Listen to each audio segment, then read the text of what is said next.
Everyone, welcome back to another lesson here on the channel. This is the 5th of 5-part series about product research in 2022. We're going to be putting everything we learned together, okay?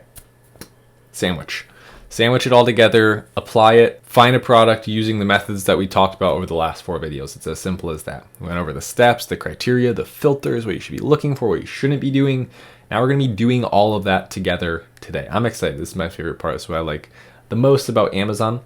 I don't love the operations, the building the listing, the clicking the buttons, the doing the this and the that, the talking to the supplier. This is what I love. The creation, the branding, the seeing the holes in the market, the going after. This is what it all comes down to. So let's get after it, guys. Sure, like and subscribe down below. If you didn't watch the previous 5 videos, go watch those before you get to this one. What are you doing? And let's get after it. We're in black box, okay? We're going to clear this because I want to show you. I want to show you that this is malleable. You don't have to use, this is not the secret sauce. It's the principles behind it. Only thing I'll keep is the categories.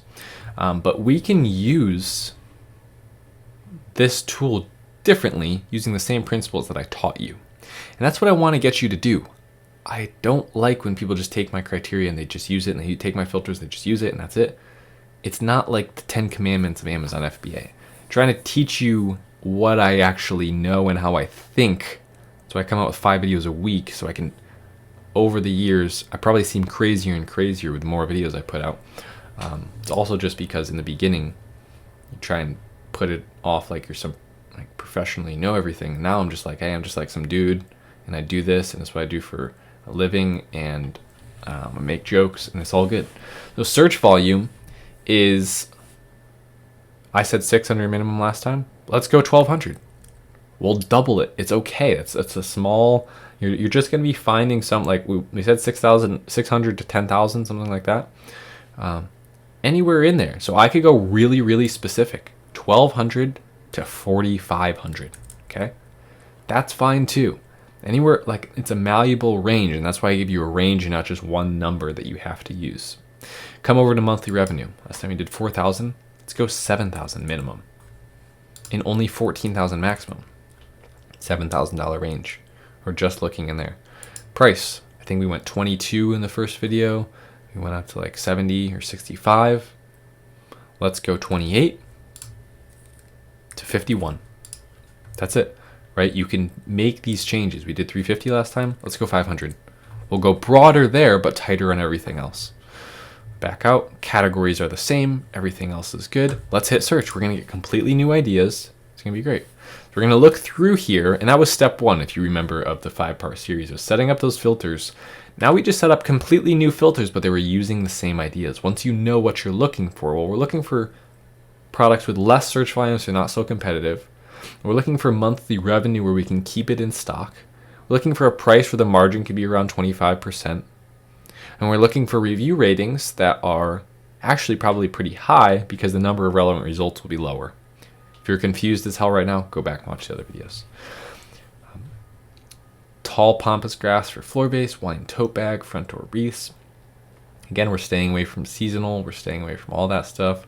Coming through here, anything that really catches my attention, I'm going to click on it. If something had caught your attention already, go ahead and check it out. Viking arm tool lift. What is that? So that caught my attention. Let's go view that on Amazon. Now, normally, I would just take this and put it in the product ideas list. But just imagine that you're doing that, because we want to, in this video, try and find something. I'm not going to put it on a list just to go search it on Amazon. I'll open them up on Amazon now. Come through here. First of all, I'm not going to analyze this just yet, right? We're going to find 3 or so, if you're wondering. We're going to come through here. Soap making kit, not for kids though, for adults, for beginner adults. That's pretty niche, right? I actually think that's funny. Let's open that up. Go back to black box. We're already at 2 out of 3. I said we're going to find 3 ideas. They don't all have to be good, right? Just ideas. Just get used to doing this, okay? You wanted to become an archer? Do you worry about the perfect trajectory of every arrow that you shoot at a target? No, just start firing arrows. To shoot 1,000 times a day. Yeah, they're reusable. Go grab them with the target, come back, try again. They didn't go in the target, they went behind it, go get them, fix it, right? It's just getting that perfection, getting the mastery It comes from doing it a lot. Even if you just do a ton of product research and you didn't sell anything yet, you could still get good at product research because you can model after what people are doing that is making sales and even see that right on Amazon. Come through here, take your time, look for things that catch your attention, birch logs or decoration. Think about it not being seasonal, not being subjective with the design base. Find a couple ideas. That's all you have to do, right? So if we don't find another one soon, I'll go through to the next step because I don't want to spend too much time just at this part because I think this is the easiest part that everyone understands. If we get to the bottom of the next page and there's nothing, we'll move on. Cabin decorations, rustic. Okay, so that's one that I think we'll do if we don't find anything else. Let's see, Japanese ramen bowl, ceiling light, fireplace garland. Yes. So I wanted to touch on this a little bit more. Cabin decorations, rustic. It's very broad, right? It's a market, it's not a product. And I want to talk about why that's good sometimes. So we'll start from Viking arm tool. So this is obviously a piece of hardware. First thing I'm going to look for, knowing that it's a tool, is there a name brand? And yes, it looks like Viking arm is actually a brand. Is that the brand name? Or is it just... So it's not the brand name, made in Norway by Fimtech. Okay, excuse my illiteracy in the tools. It's been a while since I did woodworking. I don't know what this is for. Many of you might. But when I look through the page, I'm now doing the next step. So it's so easy to just do it in my head, but let me talk about what I'm doing here. We're looking at the page before I just start doing things and click on things and saying things. What's the next step? What are we doing now? Well, we moved to, what was it, part 4? We're now looking, or part 3, we're using our criteria, right? So the criteria was we want a lack of relevant results. We want low quality competitors with low quality photography, number of images, quality of the title, quality of their keywords, maybe their price even. And then we want proof of concept, which is step 3. So the sellers that do list it are selling well. Something interesting here that I see is 65 reviews, 35 reviews, 16 reviews. They're all relatively low, really low actually. Some of them have no reviews, some of them have 3 reviews. They're all ranking quite nicely. As I come down here though, what's the one thing that's missing, guys? Irrelevant results, right? A lot of these are relevant. I'm seeing a lot of these tools showing up. There are some irrelevant ones, which basically means, put it this way, the more irrelevant results that show up, the easier it is to rank. Because Amazon will recognize that you have the proper product that is associated to that exact search term, and they'll put you higher for it. Sometimes regardless of sales, just because your keywords match better. If there's really, really a small amount of them, that'll happen. Well, sheesh. I mean, this is kind of crazy here. Look at the review. I mean, mic drop. Right here, mic, boom. My mic's so next level, I can't even drop my mic. It's on a stand. I mean, what else do we have to say? Anyone who knows anything about Amazon product research is probably looking at this and they're ecstatic right now. I mean, revenue, 20,000, 21,000, 57,000, 14,000, 20,000, 10,000, 21,000. And look at the reviews, 80, 65, 35, 16, even 269 is not that many, 23. It's awesome, 18. Even these guys, I'd be happy to be one of those guys, that's fine. It's just that improvement now. So now here's the problem with this market. The only one that I can see left is that thing we were talking about where the product reviews are bad. 3 stars, 3.5 stars, 2.5 stars. That sucks. And we're going to be using the same suppliers most of the time.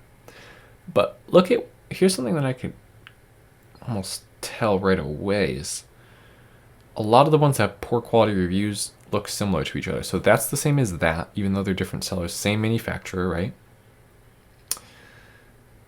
Let's see if we can find another example. That is the same as that. It's the same as the one above again. A lot of these are the same manufacturers, and those ones seem to be getting better reviews. This one that's designed in Norway, which makes sense, it's so much better. It's doing a lot better, okay? So if we could figure out a manufacturer maybe in the US that makes these tools, or in China, but that has a better version, that's really what we want. And we can kind of tell just by looking at them. Just boom, not so good. This looks awesome.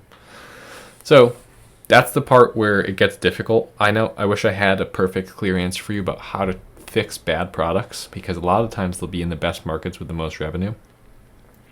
That's where I kind of have to leave it up to you. Okay, go kind of try and find what you're looking for. And sometimes that might be reaching out on non-traditional tactics, not Alibaba. Looking for, like I said, U.S. manufacturers. Look up where this one was made. It's in Norway. Are they the only ones that have access to the manufacturer? Are they self-manufacturing? Are they direct to consumer? Or is this a manufacturer in Norway that we could also find? They have variations of this product that we could use. You have to start thinking like that, right? Nothing's too big of a problem. Relatively, I mean, these are really kind of easy things to do if we think about it in a grand scheme of things. I mean, there's people sending rocket ships to space. We're trying to put a couple pieces of metal for sale on Amazon, and we have to fix it. I mean, put it in that perspective, and this is really a joy. But we just found a $15,000, $20,000 per month product in about 10 minutes. So that's where we're going to leave it. I mean, we put the pedal to the metal. Did not know that we were going to come across this. Last couple things you want to check: is it seasonal? Is it patented? I don't think either of those would be true for something like this. But yeah, that's pretty much it, guys. Thank you so much for sticking around to the end. Hopefully you like this series. Let me know if you want more series like this on the channel. Thanks for watching. I'll see you in the next one. Later.